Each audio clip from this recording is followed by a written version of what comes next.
We're live. Hi. Greetings all.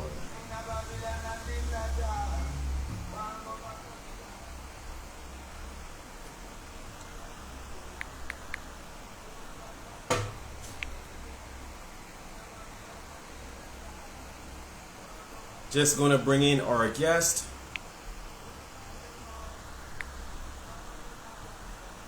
Yes.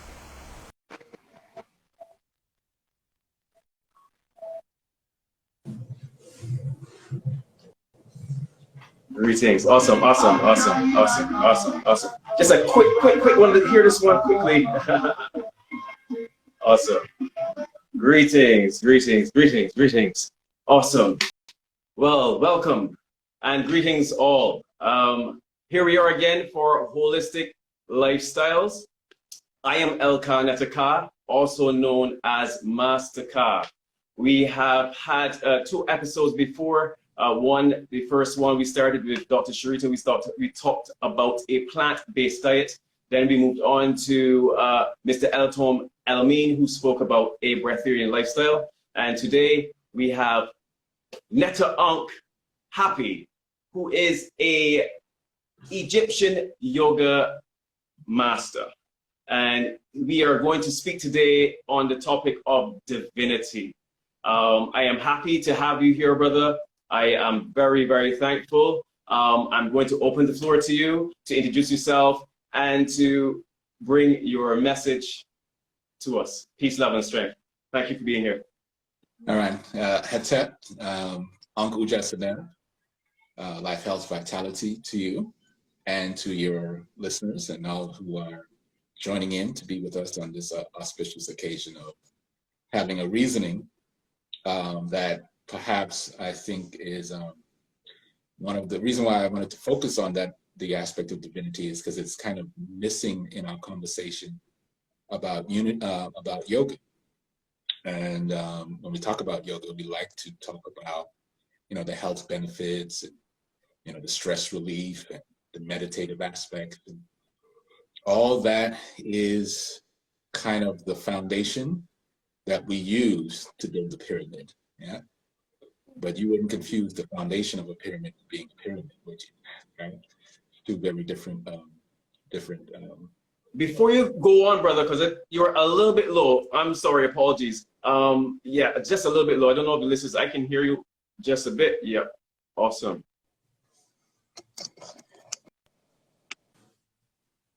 Is that? Yes, please. Is that better? Yes, sir. Okay, so I'll try to also project up because my voice can sometimes. Awesome. Too much meditation will get you sure. in a certain state. So yes, my name is Aunkh Aku, and I'm most in the yoga world. I'm known as Netta Aunkh Hapi, and yeah, I have an interesting journey, I guess, in relation to yoga. That's perhaps off the beaten path of why people get into yoga. I got into yoga because I'm interested in liberation. And I'm particularly interested, of course, in the liberation of African people, as I am interested in the liberation of the planet at this time, right? And so I kind of come from a more kind of nationalistic, independent mindset when it comes to my approach to these things and this practice, etc. And I'm looking for what is the pathway to liberation. I'm a student of John Henry Clark, and one of the things that, not in a direct way, indirectly, but one of the things he says, whatever you do, do it for your liberation. So if you're going to do yoga, right? How do you make that liberate you? You're going to be a breatharian, like the beautiful brother that you had on last time. Both of them were very powerful interviews. I got a chance to look over. I'm myself very fascinated with breatharian as a way of life and a potential evolution in culture and human culture. So I'm very interested in his conversations and even connecting with them, because through my own practice, I've felt myself moving in that direction. And so I definitely, and there's a very important connection, I'll say it here, that between breath and liberation in the African-centered context. So in the Kemetic tradition, the word for liberation or freedom is nafu. Yeah. Nafu is also the word that means to breathe. So, and as you can tell, obviously, if you're in a oppressed situation, your breath is going to change dramatically. If somebody puts a gun to your head, your breath is going to shorten up. You're going to get a little bit, depending on who you are, unless you're just a master to breathe the same way, regardless, which would mean that you're liberated, right? So there's a very intimate connection between the breath, freedom, liberation, that I feel is being kind of dismissed in many ways, in many sectors, because when we think of freedom and liberation, we kind of think in political terms, which is useful and powerful and significant, and those kinds of things. And they're connected, as you know, the whole unity, everything is connected. We're all connected. We're connected right now. As a matter of fact, we're so connected that we don't even need the technology to be connected. We just use it because we're in a frame of consciousness that forces us I wouldn't say forces us, but force might be a good word given the state of the planet, to use technology as opposed to our own innate technology that we have lying dormant within us. But this idea of Instagram is within somebody's mind. It was inside of them, and they just brought it out. So if that was there, then all things are there. We just have to know how to figure out how to get there. So there's a deep connection between all of these things, and this is, to me, when we begin to explore what Egyptian yoga is about. This is where it departs from what we mean when we say yoga. Let's be very clear that when we use the term like yoga, we're using it for recognition purposes only, so you can have an idea of what we're talking about. But in many ways, in today's world, yoga is not yoga in many ways, in many places, depending on who you talk to and what perspective they're teaching it from. If you're going to the more original context of it, you can make a great argument that Western yoga is pretty much almost arguably not yoga, right? Mm-hmm. But I don't want to start off so controversial because, different directions. So my own personal journey into yoga was that I'm from the islands. I was born in the Bahamas. My mother is Jamaican, so I'm very much, Caribbean in that sense. And I grew up here in the U.S. And as I began to, what interestingly happened to me in the U.S. was that I began to discover something I didn't realize in the islands, right? Which is I was Black, right? And what I mean by that is, if you know the context, when you're surrounded by people that look like you, the emphasis on racial identification is it's just different, right? It's not that there is not dynamics, but it's very, very different, because if somebody stops you or they hound you or whatever, it's usually not just because of the color of your skin per se. There are other factors that weigh into that, and there may be other dynamics that go on. And so it was hard for me initially to think of myself as Black in the world in the way that people in America identify themselves as Black. And it's very important on another level to realize that things like Blackness is contextual. So for instance, I went to a village in Uganda and they called me a white man, right? In their language, right? And, I was looking at them, and in their perspective, they're all midnight Black. So they're looking at me, you're not that Black to me. And I'm like, that's hilarious, because in the world I live in, there's nobody who would remotely suggest. I told a Colombian friend, hey, I went to Uganda, he said I was white, and he looked at me like, you're dark as hell. So these things are very, very relative, and sometimes we can get so latched on to our, identification of that we miss the bigger message. Yeah, that's a little poor connection. Hopefully we'll come back in a couple seconds.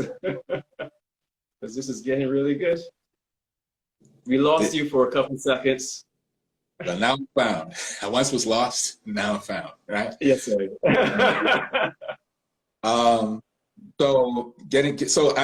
in America, and I'm discovering for the first time, thanks to the good friend of the police department, that I'm Black, right? They stopped me, and I begin to realize, wait a second, I don't think it's just, it's not random that I'm being stopped every other week, right?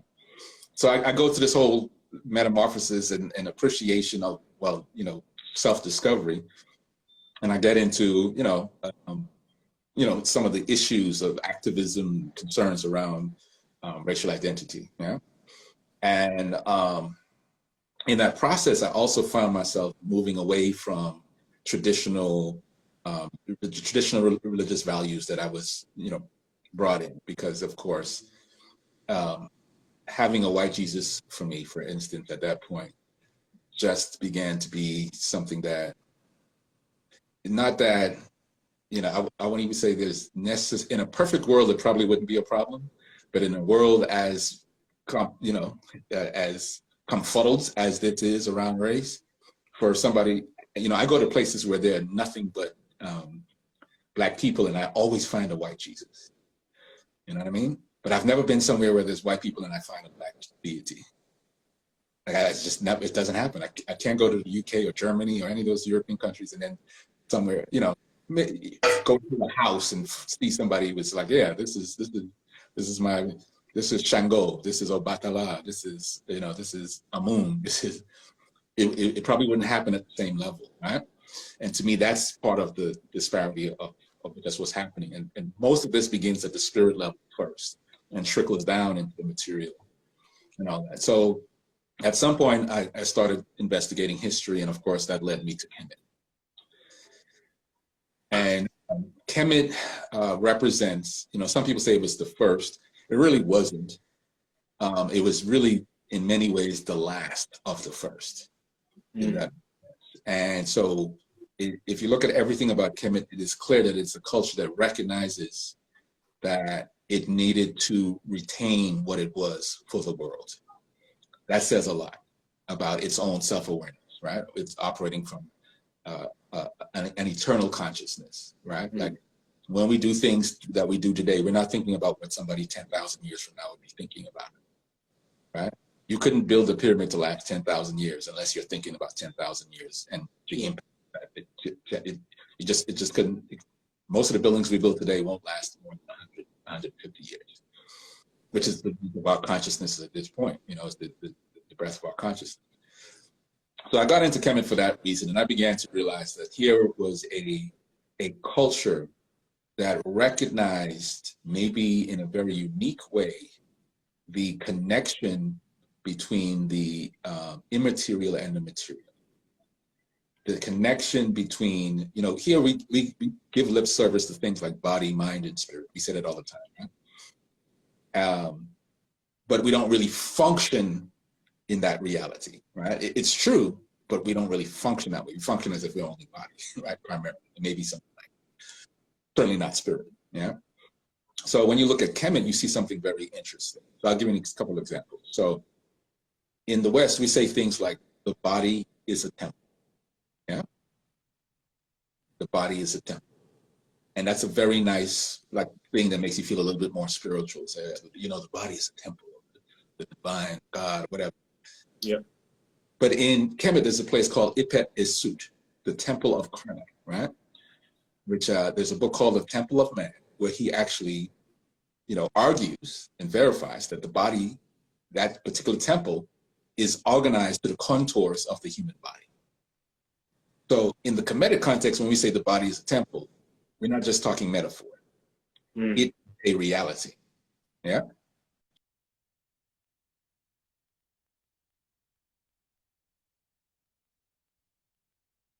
We're coming right back to that point. We're missing you, but we're here. We're not going anywhere, guys. Don't go anywhere. This is the world we're living in, internet, and sometimes it doesn't always work that well. So you were out for a couple seconds, but I did not want to miss that point. We ended on, oh my gosh, I forgot. Yeah, I didn't forget. So I was talking about the Lord's Prayer, and there's a section in there where it says, "Thy will be done on earth as it is in heaven." Mm-hmm. Now, what's interesting, if you look at the heavens, right? If you look above, and you look at things like pyramids, you'll notice that the ancients fully accepted that the Nile River was the Milky Way on earth. Mm. And the building of the pyramids, to a large degree, reflected that realization of thy will be done on earth as it is in heaven, right? Or in the heavens. And so the point I'm making is a lot of what people can articulate, poetically and so on, without actually adding realness to it. In the Kemetic, we see it actually becoming real, right? We see where divine thoughts matter, because divinity, becomes the order of the day. Yeah. And so this led me, this whole appreciation in Kemetic led me to finding, a spiritual tradition in my area. At the time I was in South Florida, under the teacher by the name of Aunkh Hapi. And if I can, let me just take a second and honor my teacher. That's what I'll show you a book by him that I think is very valuable. Yes, sir. To our conversation.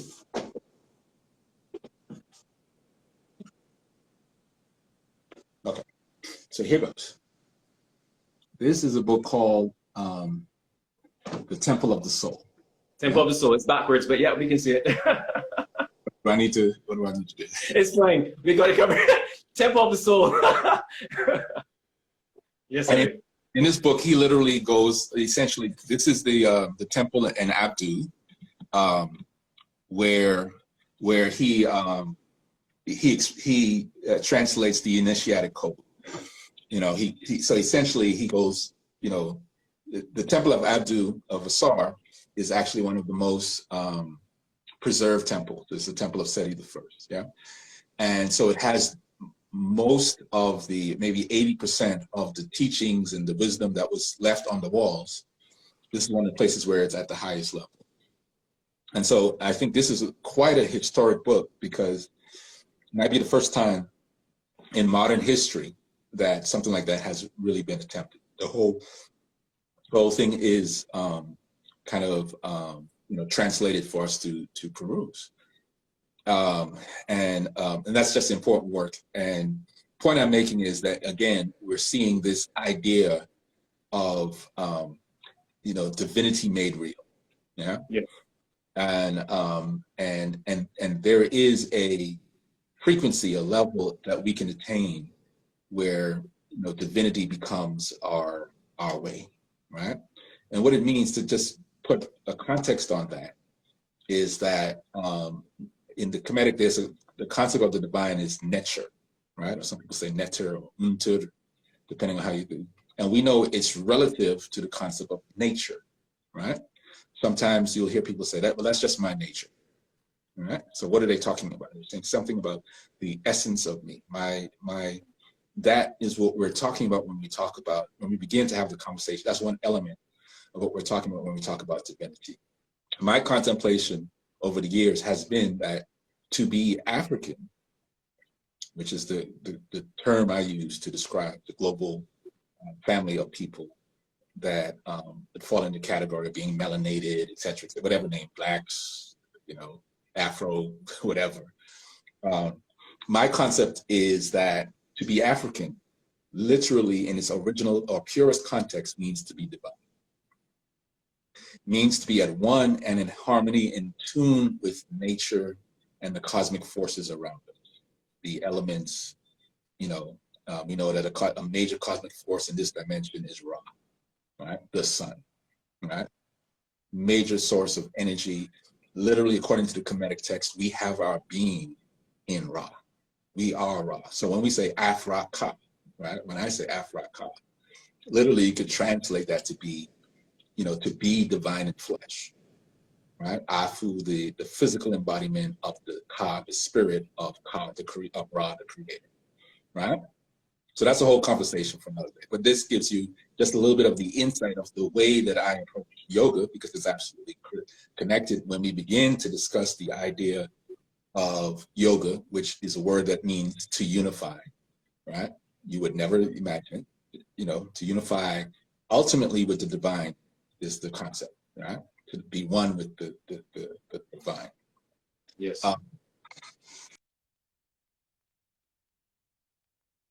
Realized through our physical reality. Somebody doesn't like me. Somebody doesn't like me. Right. Don't worry, the message is going to be sent one way or the other. We're here. Yeah. So I'm saying that so I was saying that this issue of nature and divinity and what it means to be the original state of being that we're talking about relates to that. So when somebody talks about things like breatharianism and so on and so forth, I know they're tapping into more of that type of frequency, more of that essential being, which is very innate to who and what we are, right? Very innate. That's why you'll always see one or two of us in those realms, like breatharian, raw food, whatever. You'll see, but when we're there, we're like leaders. We're like, you know what I mean? Because we're bringing something to the table. Not to take away. The whole world is really us, right? Politically. So, so this is part of my journey. So I embraced that through the teachings of Ashby. I started on a journey many years ago. I studied with him. And interestingly enough, I really wasn't so moved by physical postures at the time. My interest originally was the philosophy. And as I grew, actually before I grew, as part of getting to the philosophy, he insisted that we'd have to do postures as preparation for the teachings. Yeah. And so that's how I kind of got into the movements and the posture. Very different than most people. I wasn't just there to relax and stretch and all that kind of stuff. I was there really to get the essence of the teachings and what it means. That said, over the years, it kind of evolved to me getting certified under him, starting a class. I started a class on the beaches of South Florida. This is actually our 20th year. That class, my first yoga class, still continues, which I think is more of a tribute to the system itself and the power of the system. I've moved away from the town. I live in a different state, and it keeps going. Keeps going and going and going. And it's kind of spawned a movement where now we've introduced, after about 7 years of doing that, I started a certification process. And over the last 13 years now, we've certified about 400 people globally. That's around, I can't remember all the places, but UK, Jamaica, Bahamas, Bermuda, America, those types of things, yeah? Yeah. We are there, yeah?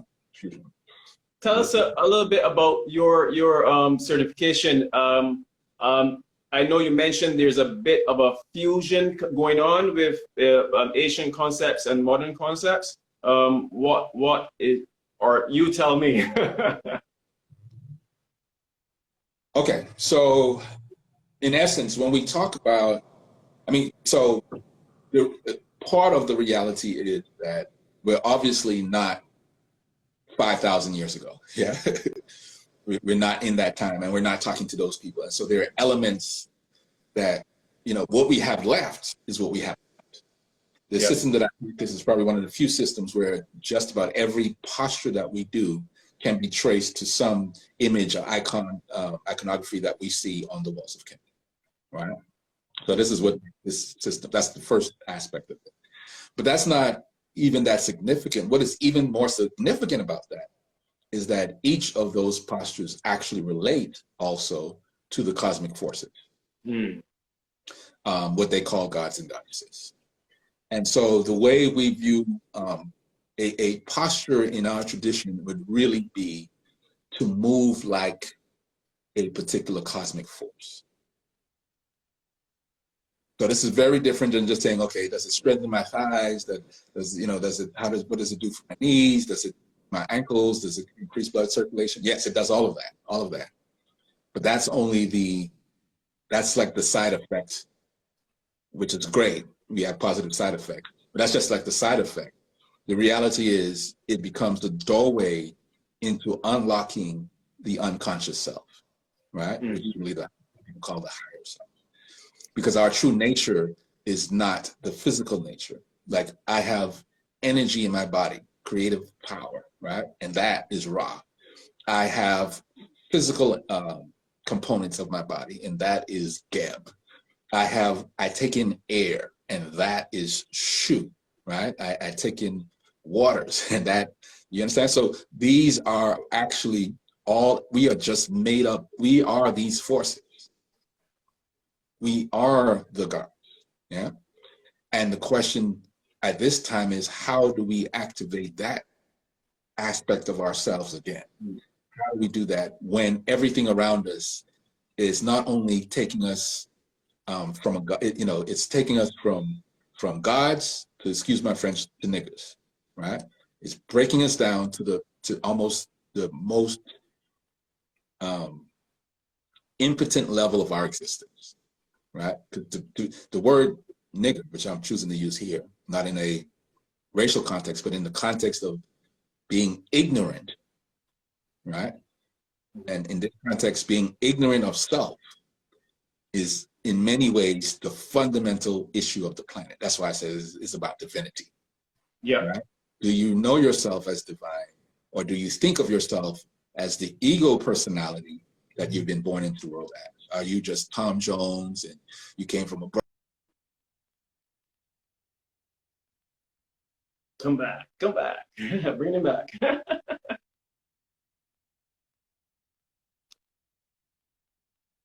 Let's be honest, guys. It's the internet. Does it usually? Yep, we're here. Yes, yes. Well, let me bring you back because you mentioned the postures for. Oh, oh, when you come back. 1 second. Hold on, guys. He's coming back. He will be back.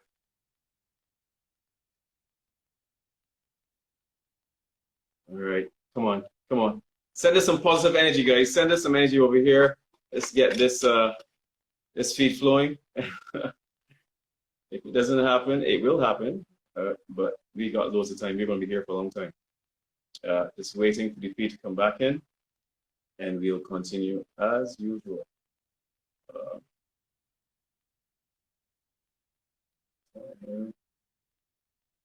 Yes.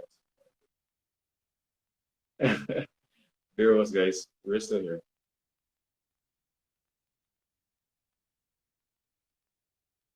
Calling Netter Aunkh.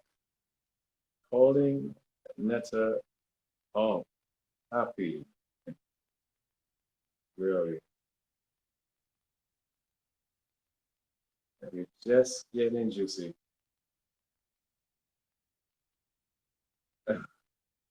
Guys, I'm going to give it a couple more seconds to go through. And worst case scenario, we will have to do this again. But it's all good if it does happen twice. No worries. 3 times even. Let's hold on a couple more.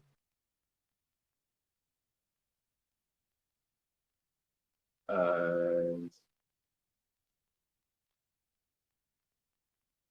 let's see what happens. All right, so I'm gonna take him out and bring him back in. Hold, guys. Hold on. Hold on. Hold on. Hold on. Hold on. Hold on.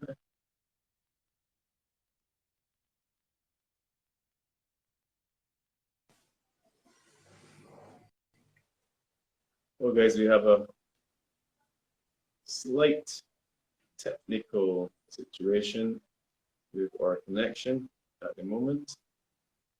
Trying to rectify. And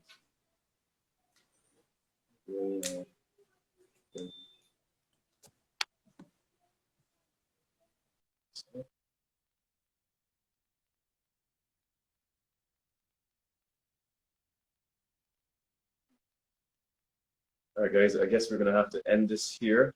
We'll be back, hopefully, in a couple of seconds. I will post this one because I don't want to miss all that information. I'll see you guys in a bit.